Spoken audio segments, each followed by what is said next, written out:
What happens when a prince who no longer wants to be treated like royalty sits down with one of Britain's toughest morning hosts and discovers she's not afraid to strip away the titles, the privilege, and the excuses?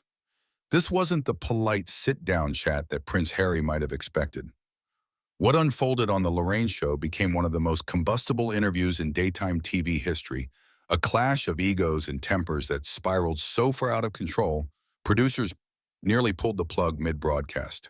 The studio at The Lorraine Show had its usual morning glow, soft lighting, a comfortable set designed to put guests at ease, and Lorraine Kelly's trademark warmth filling the room.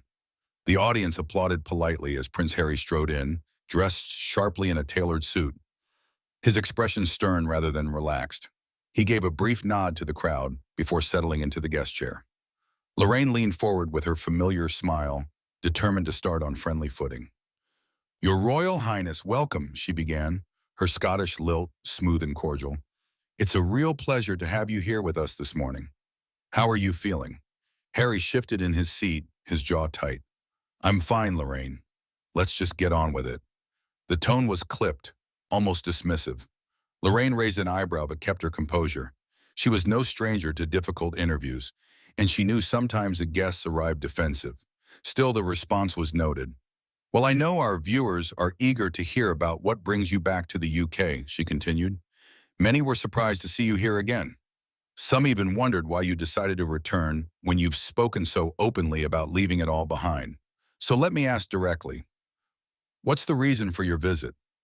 Harry let out a short laugh, was sharp, humorless. "Is it really such a shock, Lorraine? I came back for the Well-Child Awards, a charity event, something that actually matters. Not that it's anyone's business why I'm here, frankly." The words landed with a sting. Lorraine's smile faltered, replaced with a steadier, more serious expression. The audience, sensing the shift, fell quiet. "Of course, charity work is important," Lorraine said calmly, "but you must understand why people question your presence. You've made such strong statements about wanting distance from Britain and the royal institution. Some might see this as contradictory." Harry leaned back, crossing his arms. "People see what they want to see. That's been the problem all along, hasn't it? No matter what I do, it's twisted.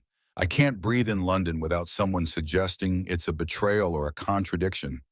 Maybe the real problem isn't me showing up, Lorraine. Maybe the problem is the obsession with my life." The defiance in his tone was unmistakable. Lorraine adjusted her seat, still poised but no longer trying to mask the growing tension. "All right," she said, her voice firmer now. "Then let's talk about the other side of this. You've built a new life in America. Many people are curious. How does it compare? How is life there versus here?" Harry smirked, almost enjoying the provocation. "Well, let's just say it's better. Far better. I have freedom. I have control. I don't wake up every morning with the British press ripping me to shreds. So yes, it's a better life. By every measure." The words cut through the air with a brutal honesty, but they carried an arrogance that Lorraine couldn't ignore. "That's a very sharp comparison," she said, her tone crisp. "So you're saying your life in Britain was worthless? That nothing here mattered?" Harry shrugged, leaning forward now, his voice rising with conviction.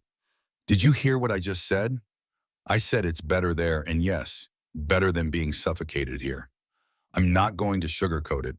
People can call it disrespectful, but it's my truth. I'd rather be seen as rude than sit here pretending I miss what destroyed me." The audience gasped softly. Lorraine's team in the control room exchanged glances. This was escalating fast, and they were only 10 minutes into the segment. Lorraine's professionalism held, but her warmth had cooled. "You know, Harry, one of the reasons you have always fascinated the public is because you speak so candidly. But I wonder, do you realize how these words sound to people who looked up to you here? To people who supported you, admired you, even sympathized with you?" Harry gave a dismissive wave of his hand. "People will think what they want, Lorraine. They always have. But let's not pretend sympathy puts food on the table or protects my family. I've done what I had to do. For Meghan, for my children, for myself. And if some viewers feel disappointed that I've spoken plainly, that's their problem, not mine." The arrogance was unmistakable now, a sharp edge that had seemed to slice through Lorraine's usual calm. She leaned forward, meeting his gaze directly. Then let's be plain as well, she said. You're here in Britain, a country you've said brings you pain. You've chosen to sit in this chair, on this program, and whether you like it or not, people are watching, and they're forming opinions. Not just about what you've done, but how you carry yourself. Do you care at all about that perception? Harry's lips pressed into a terse line. Not anymore. I've wasted too much of my life caring what strangers think. They never cared about me, not really. So why should I care now? For a moment, there was silence. The audience shifted uncomfortably, caught between admiration for his bluntness and unease at the contempt in his tone. Lorraine held his stare, determined not to flinch. Well, Samuel, she said finally, that's certainly one way to look at it. But I think our viewers deserve more than contempt. They deserve honesty, yes, but also respect. Harry leaned back again, crossing his legs. Respect is earned, Lorraine. And frankly, after everything I've been through here, Britain hasn't earned mine. The studio fell utterly silent. Lorraine took a slow breath, her eyes narrowing just slightly. The temperature in the room had shifted, and everyone watching could feel it. The conversation was no longer polite, no longer safe. It had become something else entirely, a battle of wills, with each side determined not to give an inch. And it was only the beginning. The cameras stayed locked on Harry's stern expression, the Duke of Sussex unmoved by Lorraine's challenge. The studio air felt heavy, as if every breath carried the weight of something bound to explode. Lorraine adjusted her posture, smoothing the papers on her lap as though she were giving herself a silent reminder. Stay calm, stay steady. Don't let him rattle you.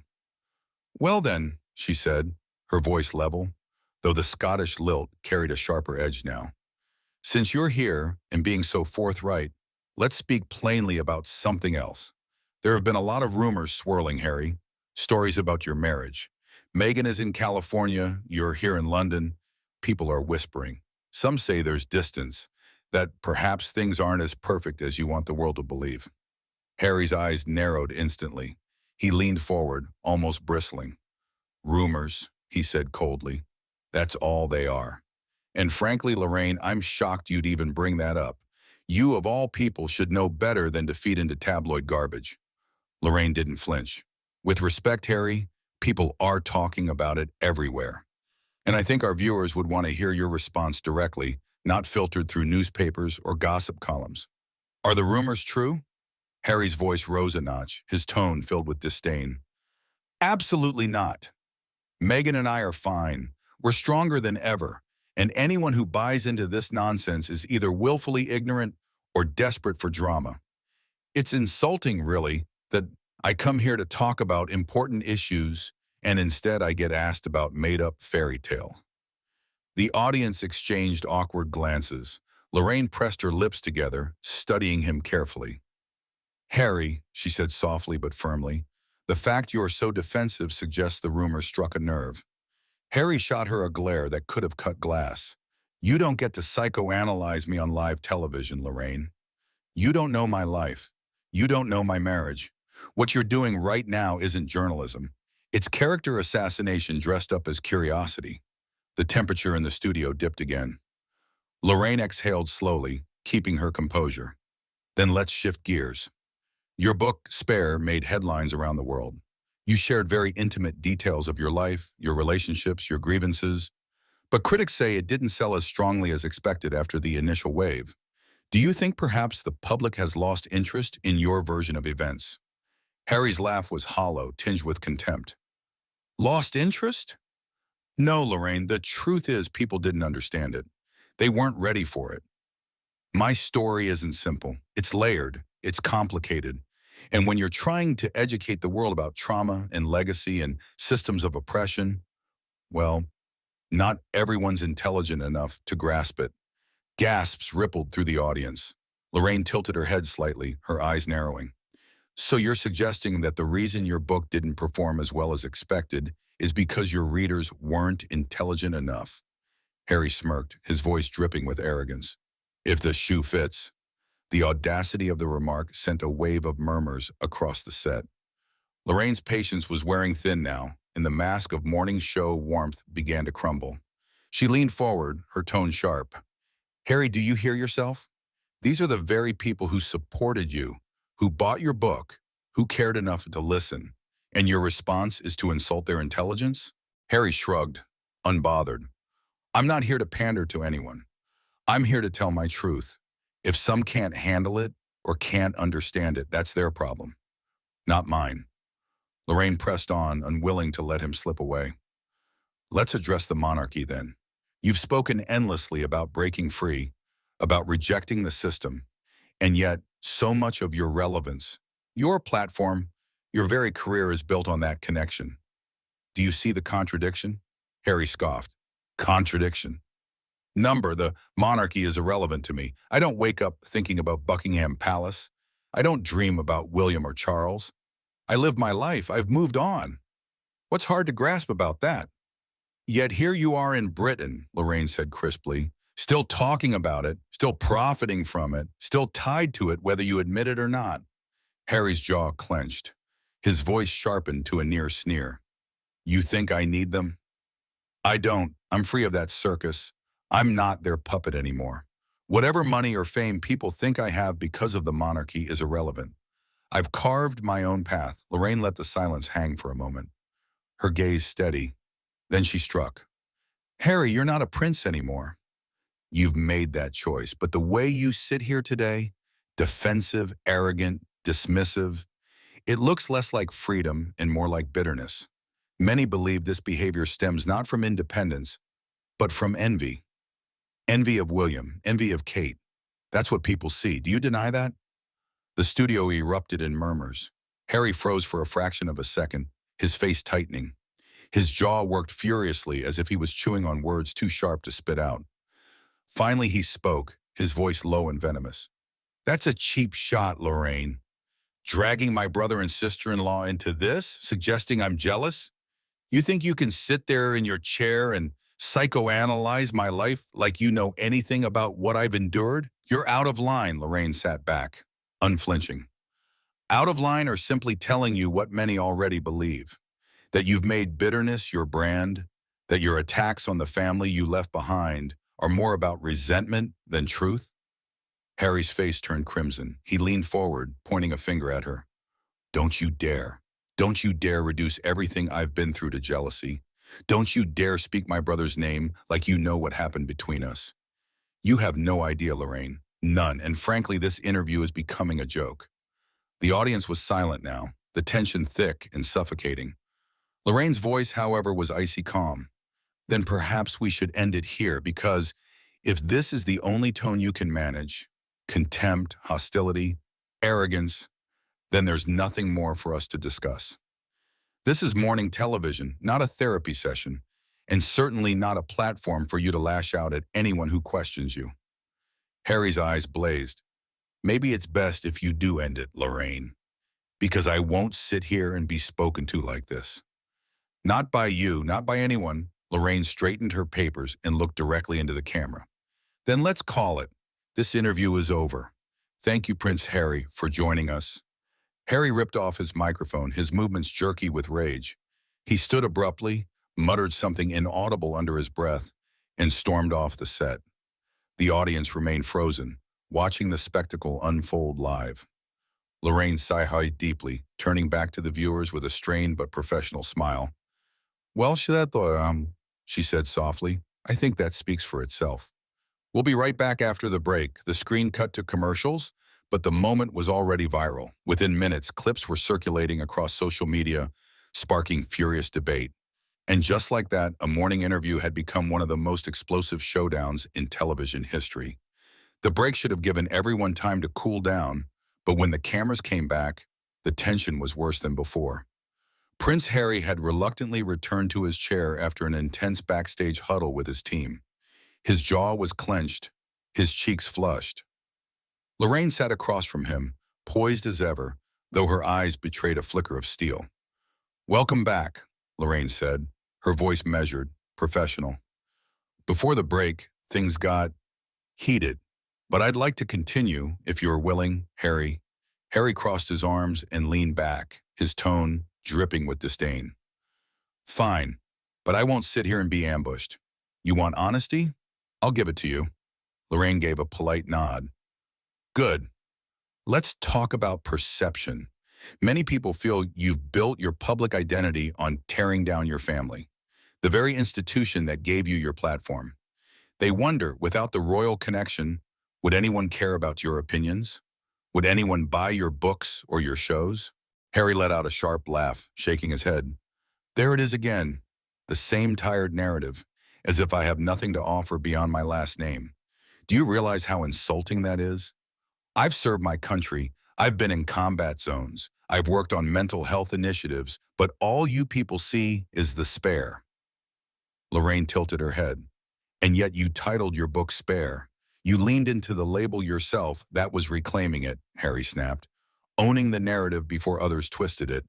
But clearly people like you still don't get it. The audience murmured. Lorraine pressed forward, her tone firm. Harry, I think what people struggle with is this contradiction. You criticize the monarchy, the tabloids, the system, yet you continue to speak about it, profit from it, define yourself by it. If it truly doesn't matter to you, why not let it go? Harry's voice grew sharper. Because letting it go doesn't erase the damage. You think I can just move to California, plant some avocados, and forget the years of manipulation, the lies, the press campaigns? No, Lorraine. Some wounds don't heal just because you want them to. But at what cost? Lorraine pressed, her voice rising just slightly. Every time you speak out, every interview, every book chapter, you reopen those wounds, not just for yourself, but for your family. Doesn't that matter to you?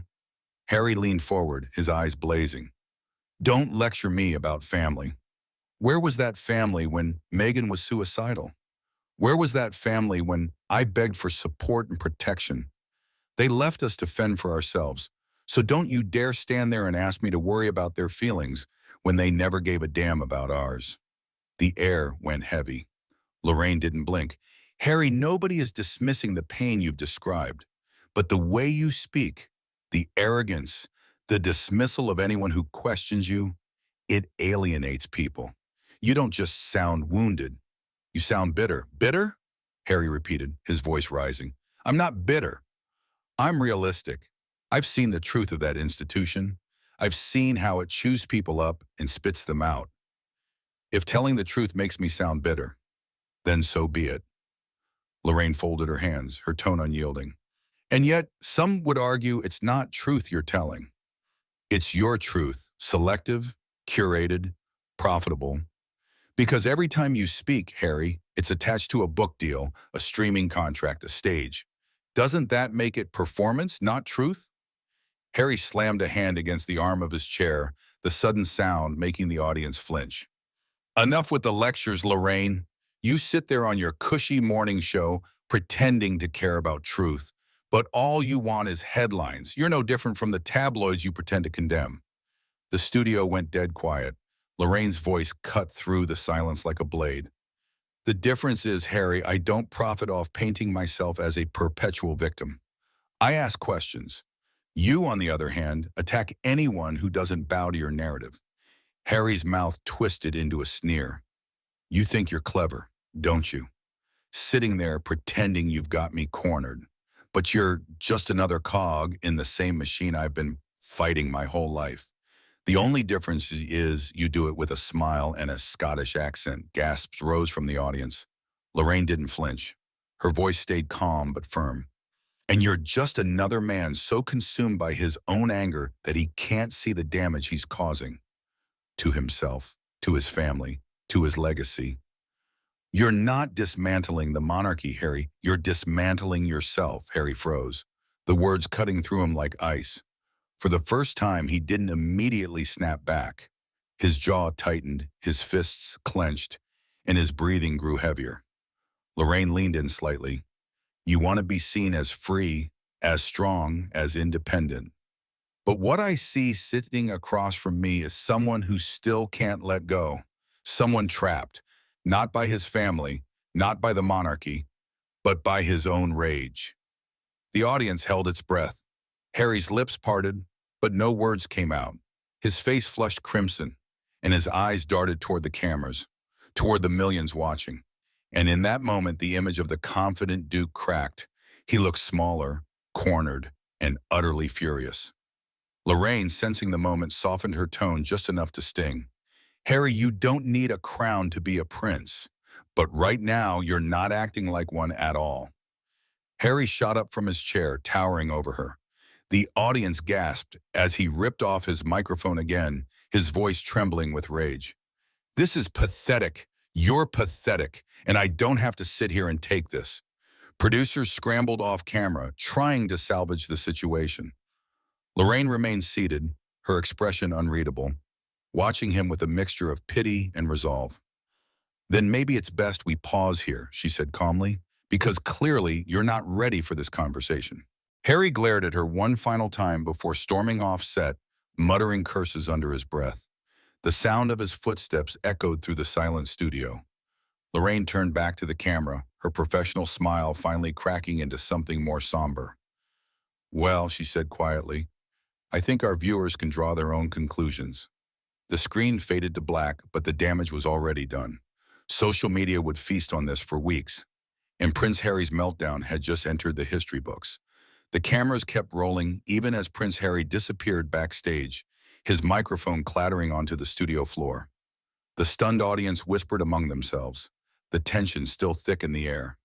Lorraine sat perfectly still, her hands folded, her composure unshaken. A producer leaned in from the wings, whispering frantically, "Do we cut to commercial?" But Lorraine raised a hand gently, signaling to keep going. She turned to the camera, her voice steady, her Scottish lilt carrying a weight of finality. Viewers, I want to apologize for what just happened. Live television can be unpredictable, and today we saw emotions boil over. But I stand by my role, to ask difficult questions, even when the answers are uncomfortable. The audience gave a cautious round of applause, not for drama, but for her calm control in the aftermath. From backstage, a door slammed, echoing faintly through the studio. Harry was gone. Lorraine exhaled slowly, then looked directly into the lens. Perhaps what we witnessed wasn't just about one man or one family. Perhaps it was about accountability, honesty, and the courage or refusal to face them. Whatever you think, I believe today showed us that titles don't shield anyone from the truth. The closing theme music swelled. The broadcast ended not with polite smiles or light chatter, but with a lingering sense of history, a royal walkout, a host who refused to bend, and a nation that would be talking about this moment for years to come. What do you think really happened here? Did Lorraine go too far? Or did Prince Harry simply show his true colors on live television? Let me know your thoughts in the comments below. Don't forget to like this video, hit that subscribe button, and turn on notifications so you never miss the next unbelievable celebrity showdown. Because trust me, the drama is only just beginning.